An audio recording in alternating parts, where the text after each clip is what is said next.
Muy buenos días, bienvenidos al primer repaso a la actualidad del día aquí en Negocios Televisión. Arranca en la mañana del 11 de enero, es jueves y hoy sí, ya está esa luz verde del regulador del mercado, de la bolsa del mercado de valores en Estados Unidos, de la SEC, a esos ETFs de Bitcoin al contado y que previsiblemente van a comenzar a cotizar este jueves, cuando además está previsto que BlackRock toque la campana de apertura en el Nasdaq para promover su eShares Bitcoin Trust. Es sin lugar a dudas la noticia que estábamos esperando, meses de debate y semana intensa, y finalmente anoche ya se recibía esa luz verde en lo que supone sin lugar a dudas la apertura a ese mercado de las criptomonedas, una aprobación que se produce después de meses de anticipación y duros enfrentamientos en la batalla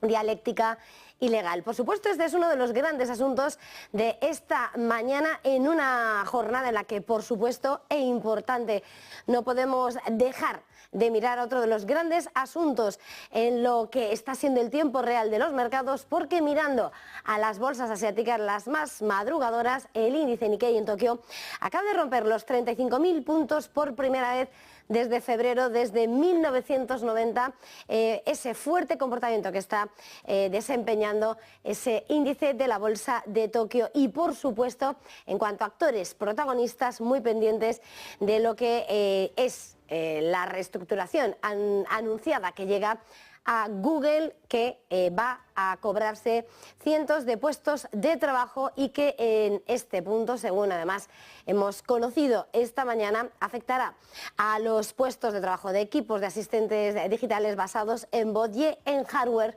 con lo cual va a ser uno de los grandes asuntos que hoy también tengamos sobre la mesa. Por supuesto, todo esto llega en una jornada en la que, mirando los grandes asuntos geopolíticos que escriben la crónica de la mañana, sin lugar a dudas pasa por lo que está sucediendo en plena cuenta atrás para que en Taiwán se celebren elecciones este fin de semana, ese territorio, esa isla que China reclama como propio y de la que reiteradamente pide a Estados Unidos que se aleje y que no interfiera en sus relaciones. Pues bien, el presidente Joe Biden está planeando a Estados Unidos enviar una delegación de alto nivel de exaltos funcionarios a Taipei después de las elecciones de este fin de semana, en lo que sin lugar a dudas va a suponer un nuevo punto de fricción y va a enrarecer y complicar los esfuerzos tanto de Washington y de Pekín por estabilizar su tensa relación. Todo esto, por supuesto, mirando a Asia, aunque el conflicto en Oriente Medio es hoy uno de los grandes asuntos que capta la atención internacional, sobre todo porque Israel va a tener que enfrentar cargos de genocidio, las acusaciones ante el mayor tribunal de Naciones Unidas contra las acusaciones por sus operaciones en la guerra en Gaza, y que ponía sobre la mesa en un caso presentado Sudáfrica el pasado mes de diciembre. Acusaciones a las que Israel va a tener que escuchar en la jornada de este jueves y viernes, al mismo tiempo que por primera vez y públicamente hemos escuchado al primer ministro israelí Benjamín Netanyahu rechazar una ocupación permanente de Gaza, tal y como piden algunos de los conservadores más ultros. Y todo esto mientras, por supuesto, no dejamos de lado el conflicto, la guerra en Rusia, y cuando además estamos viendo cómo la Casa Blanca estaría apoyando la incautación de activos rusos congelados, unos 300.000 millones de dólares, para ayudar a pagar esa reconstrucción de Ucrania, y en una medida que además supone todo un cambio que llega en un momento en el que la Casa Blanca sigue buscando apoyos para elevar esa financiación a Ucrania, esos 60.000 millones bloqueados, con lo que ayudarle a hacer frente a la guerra contra Rusia. Son estos los grandes asuntos de la jornada, sin perder de vista, por supuesto, cómo sigue la investigación en torno a Boeing, el gigante aeronáutico que sigue en el punto de mira, y sobre todo después de que Alaska Airlines, que fue de hecho la aerolínea que vio perder como esa despresurización de ese 737 MAX 9, sufría los problemas en pleno vuelo el pasado sábado y ha cancelado todos los aviones de esas naves Boeing 737 MAX 9 hasta el sábado mientras realiza las inspecciones. Son, sin lugar a dudas, los grandes asuntos que escribe la crónica de esta mañana. Una crónica, la de este 11 de enero, que como decimos pasa con ese gran protagonismo que afecta y muy de lleno al mercado de las criptomonedas y que ha hecho que ese Bitcoin, el mayor token del mundo, sufra el mayor respaldo que podría recibir. La Comisión de Bolsa y Valores de Estados Unidos ha autorizado a 11 fondos a comenzar a cotizar y podría ser este mismo jueves cuando arranque la cotización de esos ETFs de Bitcoin. Es una aprobación que llega y con el mandato que incluye la protección de los inversores ha aprobado esos primeros fondos negociados en un momento decisivo en el que, por supuesto, los grandes amantes del mundo de las criptomonedas apuestan por atraer nuevos inversores minoristas e institucionales al mercado. Como decimos, ese visto bueno, esa luz verde llega a distintos impulsores que van desde actores establecidos como Fidelity e Invesco hasta otros más jóvenes y neófitos en lo digital como Grayscale y ARK Invest, aunque se espera que los primeros fondos que cotizan en los fondos, como las acciones que disfrutan de tratamiento fiscal especial en Estados Unidos, comiencen a cotizar este jueves cuando BlackRock toque la campana de apertura en el Nasdaq para promover su A-Shares Bitcoin Trust. Las aprobaciones, eso sí, hay que señalar que llegan en lo que ha supuesto un giro y una capitalización, según se señala por parte de la SEC,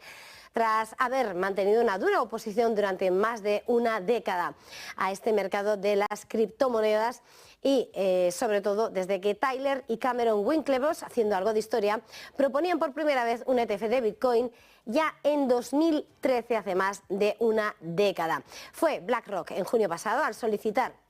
esa ETF quien daba la sorpresa, seguía de un fallo en un tribunal de apelaciones y desencadenaba, sin lugar a dudas, el repunte vertiginoso en la criptomoneda que ahora, a partir de ahora, va a tener ese fuerte respaldo. Bitcoin ha subido algo menos del 1% a $45.729 tras las aprobaciones, rondando los $46.000 y en un momento en el que además llegamos en un pasado el que venimos como en 2022 se desplomó un 64% y se duplicó en 2023 con la expectativa de la aprobación, ya la especulación entonces de que la SEC iba a aprobar lo que ya es una realidad, los ETFs del Bitcoin.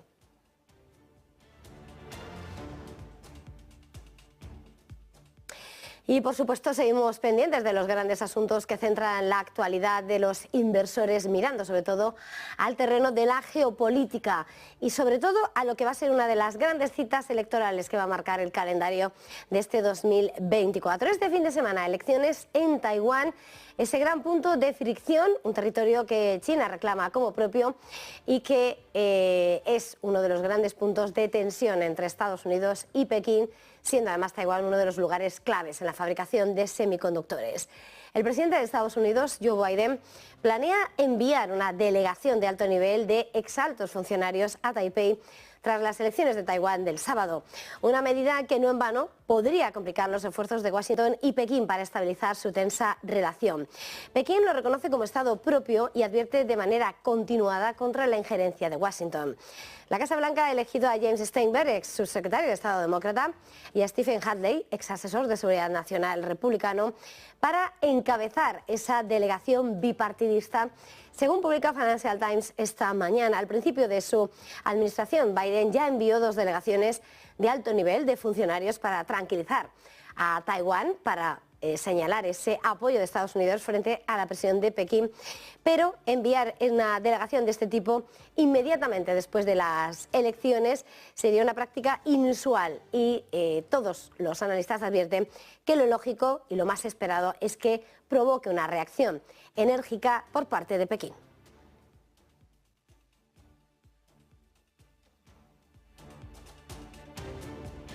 Y mirando a Oriente Medio, claves sin lugar a dudas en las últimas horas, lo que está por venir y según lo que estamos viendo además, porque en la agenda del día Israel va a tener que enfrentar las acusaciones que le imputan cargos de genocidio y tendrá que defenderse de ellas ante el máximo tribunal de la ONU con las acusaciones por sus operaciones de la guerra en Gaza. Mientras la guerra de Israel en Gaza continúa con el objetivo de aniquilar a Hamás, tras los atentados sorpresivos del 7 de octubre que desencadenaban este férreo y duro conflicto bélico, hoy la guerra de Israel en la Corte Internacional de Justicia de La Haya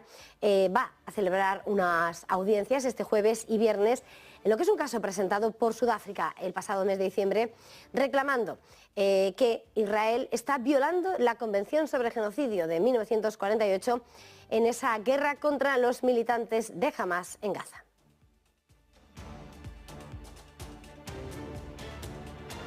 Y por supuesto, clave en medio de este conflicto tomar el pulso a lo que puede ser el día después, sobre todo después de haber escuchado al primer ministro israelí Benjamín Netanyahu contundente a la hora de decir que el frente de batalla no va a terminar hasta aniquilar a Hamás, ese claro objetivo, pero que sobre el día después, por primera vez públicamente, ha rechazado una ocupación permanente de la Franja de Gaza, ese enclave asediado en el que tiene lugar ese enfrentamiento bélico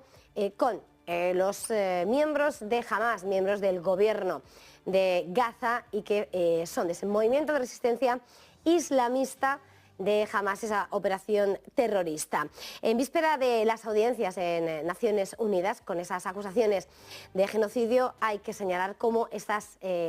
declaraciones cobran aún más peso al rechazar públicamente Netanyahu los llamamientos de los miembros de la derecha más extrema de su gobierno, incluido el ministro de Finanzas y el de Seguridad Nacional, para que los palestinos abandonen Gaza voluntariamente, dando paso a que los israelíes se establecieran allí y señalando que él se rechaza públicamente la ocupación permanente de Gaza. Señalaba literalmente en X que quería dejar algunos puntos claros, que Israel no tiene intención de ocupar Gaza permanentemente ni de desplazar a su población civil, uno de los grandes asuntos también por los que el drama humanitario está desatando las críticas internacionales.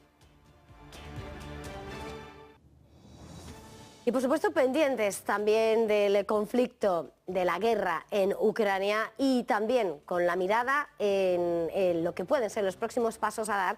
por parte de Estados Unidos, el gran aliado de Ucrania en esa guerra contra Rusia. La Casa Blanca apoya la incautación de activos rusos congelados. En concreto, y según recoge un memorando del Consejo de Seguridad Nacional, la administración Biden acogería con agrado, en principio, un proyecto de ley que le permitiría confiscar los fondos, unos 300.000 millones de dólares en activos rusos congelados para ayudar a pagar la reconstrucción de Ucrania. La medida supone todo un cambio y llega en un momento en que la Casa Blanca busca conseguir el apoyo en el Congreso para elevar la financiación a Ucrania con esos 60.000 millones bloqueados, con la que ayudarle a hacer frente a la guerra frente a Putin, y mientras los conservadores creen que Washington tal vez esté soportando demasiada carga financiera mientras la contraofensiva de Kiev está estancada. Biden, por otra parte, quiere alinear la medida con los socios del G7, particularmente en Europa, donde se mantienen alrededor de 200.000 millones de dólares de los activos rusos congelados y donde el apoyo a la incautación, particularmente unilateral, ha sido tibio. Y en la lectura más económica del día, el presidente de la Reserva Federal de Nueva York, John Williams, asegura que aún es demasiado pronto para pedir recortes de los tipos, ya que el Banco Central todavía tiene un largo camino por recorrer para que la inflación vuelva a ese objetivo del 2%. Además, ha afirmado que los niveles de liquidez del sector bancario no indican ninguna necesidad a corto plazo de que la Reserva Federal detenga la contracción de su balance, un proceso que ha complementado con las subidas de tipos destinadas a devolver la inflación al 2%. Y varios protagonistas con nombre propio del mercado americano y del mercado español. Por una parte, mirando a Boeing, al gigante aeronáutico, después de la decisión de Alaska Airlines que va a cancelar todos los vuelos de los aviones Boeing 737 MAX 9 hasta el sábado, mientras realiza las inspecciones de sus naves. Decisión que toma tras la explosión, recordemos, de ese panel de cabina en pleno vuelo este fin de semana, que la compañía sugirió que podría haber sido causado por un problema de calidad. La Administración Federal de Aviación de los Estados Unidos ha dejado inmovilizados en tierra desde el pasado fin de semana esos 171 aviones Boeing instalados con el mismo panel tras el aterrizaje de emergencia, incluidos los 65 MAX 9 de Alaska, que han obligado a cancelar alrededor del 20% de sus vuelos diarios. United Airlines, otro operador estadounidense del 737 MAX 9 con 79 aviones en su flota, también ha señalado que ha cancelado 167 vuelos el miércoles y espera otras más significativas este jueves. Y protagonistas en el sector tecnológico Google, que en esa campaña de reducción de costes va a llevarse por delante cientos de puestos de trabajo, y en este caso van a estar señalados y focalizados en dos puntos de atención. Por una parte, esos equipos de asistente digital basado en la voz y el hardware de realidad aumentada e ingeniería. La compañía asegura que los afectados podrán postularse para puestos vacantes en otros departamentos de Google, pero el Sindicato de Trabajadores de Alphabet, la matriz de Google, ha mostrado su rechazo a los recortes, sobre todo señalando los miles de millones de dólares que gana cada trimestre. Y entre los protagonistas empresariales que tenemos que mirar con nombre propio, tenemos que mirar en concreto al mercado español, y no por el tiempo real de la compañía Telefónica, sino por lo que ha sido el adiós de quien fuera el presidente César Alierta, sobre todo después de que el presidente de Telefónica, José María Álvarez Pallete, haya homenajeado la figura de su predecesor en el cargo tras confirmarse su fallecimiento por problemas respiratorios este miércoles. Vamos a escuchar a José María Álvarez Pallete. Un día muy triste para todos los que tuvimos la suerte de conocer a César Alierta. César Alierta es una persona que deja una traza imborrable desde el punto de vista profesional, tanto desde su perfil financiero como desde el punto de vista empresarial. Colaboró decisivamente a la internalización de empresas como Tabacalera y desde luego Telefónica, su querida Telefónica. Para todos los que hemos tenido la suerte de trabajar con él, una persona de recuerdo imborrable, una persona tremendamente humana, profundamente inteligente y sobre todo con un nivel de pasión por todo lo que hacía increíble. Nos hizo a todos admirarle, sin querer, nos hizo a todos seguirle por allá donde iba, y desde luego nos hizo amar a su tierra, nos hizo amar a Zaragoza, nos hizo amar a Aragón. Nos deja un dolor muy grande en un día como hoy, pero también un recuerdo decisivo, un recuerdo imborrable por su trayectoria. Telefónica, en sus 100 años de historias que celebra este año, y que él ha querido entrar en el año para poderlo celebrar también, no sería lo que es hoy sin una persona como César Alierta. Desde luego, desde todos nosotros, nuestro pésame más profundo a la familia, y desde luego el mensaje de que deja una huella que es imposible que se olvide en una compañía como Telefónica y desde luego en todos y cada una de las personas que formamos la familia Telefónica. Un abrazo muy fuerte a toda la familia y nuestro más sentido pésame. Ese homenaje al que fuera el presidente de Telefónica por parte del presidente actual de Pallete. Y antes de terminar, un último apunte que nos hace mirar a Argentina, porque la Asociación Bancaria ha mostrado su rechazo rotundo a la privatización del Banco Nación y de sus empresas vinculadas, así como la privatización del Banco de Inversión y Comercio Exterior y la Casa de la Moneda. El Banco Nación de Argentina, perteneciente al Estado, será privatizado como parte de esa ley ómnibus que aprobará el recién estrenado gobierno de Javier Milei para lograr una gestión más eficiente y tener un negocio bancario más rentable, en línea con la estrategia del Ejecutivo de privatizar diversas empresas públicas.